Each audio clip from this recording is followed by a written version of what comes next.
and inside we have got a beautiful place to sit. We've got quilted interior. This is the 2+2, which basically means it's got 2 pointless seats in the back, but it is a very comfortable place to be. We've got the updated centre console from the 177 with touchscreen, and this steering wheel, I will touch upon this steering wheel, it is basically a square, which actually works. I've done about 10 miles in this car. I was incredibly confused by the steering wheel, but I actually prefer it to a circle steering wheel.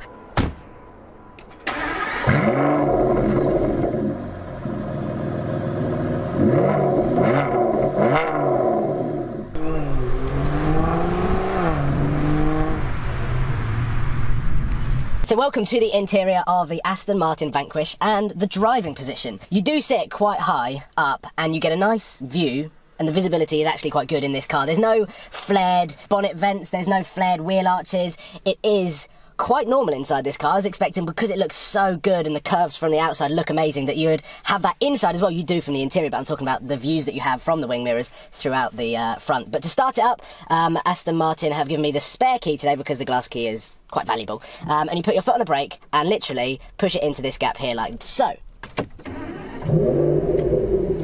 And then we are greeted by the wonderful 6-litre V12, which sounds absolutely incredible, even from inside the car. That is stock, and it sounds amazing. Now, the confusing thing with Aston Martin, but I suppose if you're an Aston Martin customer, you will know this, that the handbrake is in a really awkward position. I'm going to need the camera now, because this is where the handbrake is located. And for me to let it go, you put it up like that, there's no effort whatsoever, click the button, and then it turns into a handbrake like any other car.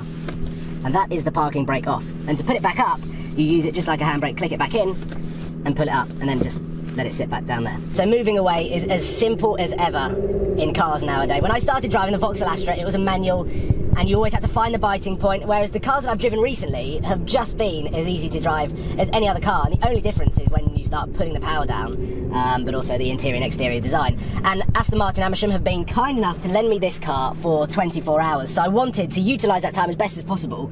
I've never driven a Vanquish before. This is the pinnacle of Aston Martin, bar the 177 and the Vulcan, which is a track car. So I just wanted to take this opportunity to do a normal review that I've been doing in the last few of my videos, so I apologise if they haven't been as entertaining or as funny as some of the other videos. However, with a couple of road trips coming up and the replacement to the Lamborghini coming soon, hopefully things are going to get a little bit more exciting. But with this car, the first thing that you really notice is just how quintessentially British it is. It still feels old, it still feels amazing, like a fine wine. It gets better with age, and the Vanquish is arguably my favourite Aston Martin to see on the road. Every time I see an Aston Martin in general, as you might have seen from my Snapchat, which if you're not following is PJW Snaps, I always love taking a picture of an Aston Martin because they look so good. They never ever look bad. Even the DB7 still looks good, but the Vanquish for me is the one that really turns my head. If I'm on the motorway, I'm going whoa, whoa, whoa. So I do love the way that the Aston Martin Vanquish looks. From an interior perspective and driving perspective, it is just as chilled, just as classy, and just as comfortable. The seats we have got, the upgraded quilted seats, and it is a 2+2. I'm sure it's not as comfortable in the back, but as things go when you're just pooting around town, this car is incredibly easy to drive, albeit with the 6-litre probably being quite thirsty on fuel. Now we move on to possibly the best and biggest upgrade that the Aston Martin Vanquish got in 2013, I think, which was the 8-speed ZF gearbox. So the old Vanquish, the 2012 Vanquish, had the same S gearbox that the V12 Vantage S had, which I thought was a drawback to the car and let it down when you were cruising. When you're driving it flat out and hard and a bit of a hoon, the single clutch gearbox is fine, but just cruising around town, this is effortless. And the double clutch gearbox in any car is superior, which I've said in previous videos. So for this car to have the upgraded ZF 8-speed gearbox, it makes a huge difference just from the driving experience comparing it to the V12 Vantage S. The gear changes are completely seamless, you don't even feel them. I don't even know what gear I'm in actually. It just says D, auto. But anyway, with that being said, you don't feel them coming down the gears, you don't even feel them going up the gears as well. So that is a huge improvement. And like myself, if you spend half of your entire day on Auto Trader looking at cars, and at the moment I'm spending a lot of time on Auto Trader looking at cars, and the whole idea of replacing the Lamborghini, this is a secret, the whole idea of replacing the Lamborghini came about when I realised that I could pretty much do a straight swap for an Aston Martin Vanquish, a 2012, 2013, quite high mileage Aston Martin Vanquish. I could do a straight swap with a Lamborghini, and I was thinking, well, that would be amazing for road trips, it would have all of the updated technology, it would be a fantastic car to drive and cruise about in. And and that's what Aston Martin do so well. However, the early Vanquishes, like I mentioned, didn't have the updated gearbox, which is why the price of them started to drop quite considerably compared to this car's rival, which is the Ferrari F12. If I was Aston Martin, I wouldn't put this car against the Ferrari F12. Yes, they're both V12, front engine, rear wheel drive. This has got slightly less brake horsepower, but the way that the Ferrari F12 delivers power is completely different. So I'm not going to compare this car to the Ferrari F12, which I have driven, which again is just a pinch myself moment. The F12 is an amazing machine, as is this car in its own right. The power delivery is slightly slower and more progressive towards the top end. That's when the power really kicks in, and I have watched endless reviews on this car. This is back again when I realised that I could do a straight swap with the Lamborghini. So the Vanquish to cruise around in with the updated gearbox is phenomenal. That is one of the best things about this car, as well as the interior, which has got the same centre console as the V12 Vantage S that I drove from Aston Martin Amersham as well. But as soon as you take this car on country roads, it doesn't feel as big as the F12, it doesn't feel as twitchy or as scary as the F12, and this car is just a much softer version, I think. And it's just a really, really good cruiser. So I'm just going to sit back, pretend to be an Aston Martin driver, I suppose just go for a cruise.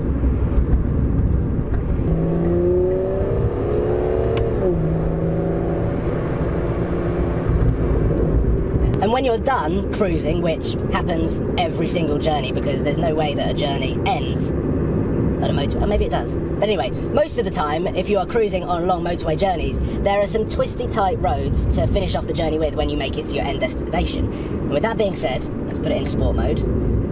Let's stiffen up the suspension, adaptive dampening sport mode, and let's go to traction, hold it down for just long enough, and then it gives me DSC track mode selected. And basically, this is now in the equivalent of Corsa mode in a Lamborghini. This car is now as set up as it probably could be for track mode, and this is where the Aston Martin Vanquish will excel and still sit above the DB11. The stats and the performance of the DB11, yes, they are incredibly impressive, and I think people are going to question whether that car is going to be as good, if not better, than this car, and I'm sure with that AMG engine it is going to be absolutely phenomenal.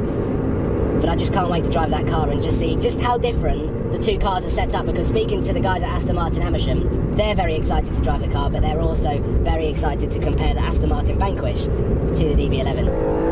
Oh, the sound!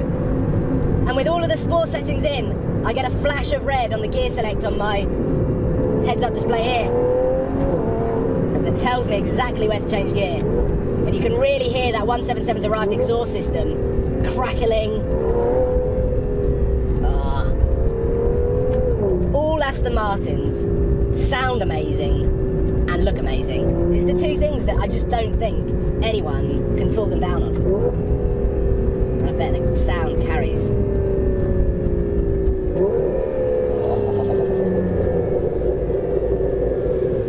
Coming down the revs right to the 1000 RPM mark, and you get lovely crackles. And when you've got this car in sport mode, this is where the not so circular steering wheel actually plays to your advantage, because you've got all of these reference points on the steering wheel which you can grip. And I've never driven a car that's got a steering wheel like it, but I actually prefer it to a circular steering wheel, which is just the most bizarre thing ever. I always looked at the Aston Martin Vanquish steering wheel, I was like, what the hell is that? Like, it's exactly the same as the 177, but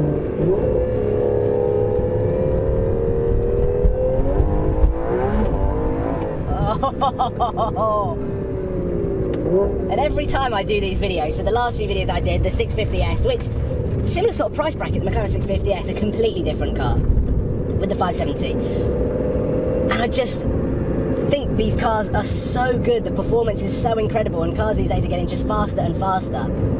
I would love to have an element on each of these videos where I take them to the racetrack as well and really put them to the test. Not just because I've got my race licence, and not just because I've spent 2 days go-karting at Daytona Motorsport in Isha.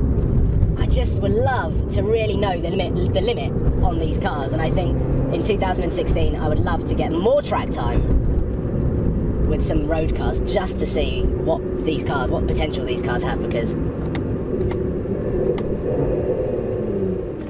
how smooth was that? 4th to 1st in a matter of meters, and there was not one judder, not one like this. This gearbox is very, very, very good. This is like 40% throttle. This is my favourite point on the Aston Martin. This car, it doesn't really want to make you put your foot down and floor it. It's not the car for that. This is all about squeezing the throttle and letting the car's engine reward you with the way that you give the car power. And then once you've built up the speed, oh, you get the exhaust note, and this car comes to life. Sport mode in this car is amazing. I'm going to take the suspension off, and we've got the softer suspension now. So there's just so many things that you can do to cars now, and this is why the whole Lamborghini replacement idea came about so soon. I wasn't expecting to sell it so soon. It's just the things that you can do and the things that are available in cars now are just on another level. They are just on another level. The Lamborghini is so archaic in the way that it not only delivers power, the way that it changes gear, and that car is an out-and-out drama queen. The Lamborghini is an insane car. But for a car, for long-distance road trips, for a car to spend a lot of time sitting in the driver's seat, unfortunately, it just didn't have that quality, which is why I'm in this process of testing cars, and a huge thank you to every single company who's allowed me to borrow one of their demonstrators. The Aston Martin Vanquish, I feel some of you guys out there were waiting for this. I do love it. I just think, unfortunately, at the moment, it is slightly out of my price bracket. But I'm also very excited about the DB11 to come. So with that being said, hopefully you guys have enjoyed this Aston Martin Vanquish review, first impressions, thoughts. I don't really know what to call this video yet. The amount of tweets that you guys, and Instagram and YouTube, get an Aston Martin Vanquish. Fantastic, fantastic car, and I can see why so many people buy them, and they are so popular, being the flagship V12 from Aston Martin. And whilst this video goes live, I've actually done a mini UK road trip myself, so I'm hoping to film a video whilst I'm down in the southwest country near Cornwall with the Nuke, which hasn't featured on my YouTube channel for quite some time. So hopefully I'm going to talk about the road trip, how that car is as a car, because the Audi A1 is just a mini city car, but it is so good at so many things. And I was talking with Archie Hamilton, who helped me get my racing licence, just how good the Audi A1 is, and he's driven some pretty awesome cars. So hopefully I'm going to do a video down in Cornwall, and then it is back up to London to collect my new car, which is going to be happening between the 5th and 7th of April. So I will be uploading my collection video then. I'm not going to say too much more on what the car is going to be, and then we head on a road trip. I'm going to be announcing that later on my YouTube channel as well, but we're going on an epic road trip for over 2 weeks during April all across Europe. So stay tuned for that. Please give it a thumbs up, and I look forward to seeing you very, very soon. Click subscribe if you haven't already. And yeah, I will see you in a couple of days when I'm down near Cornwall. So cheers, guys.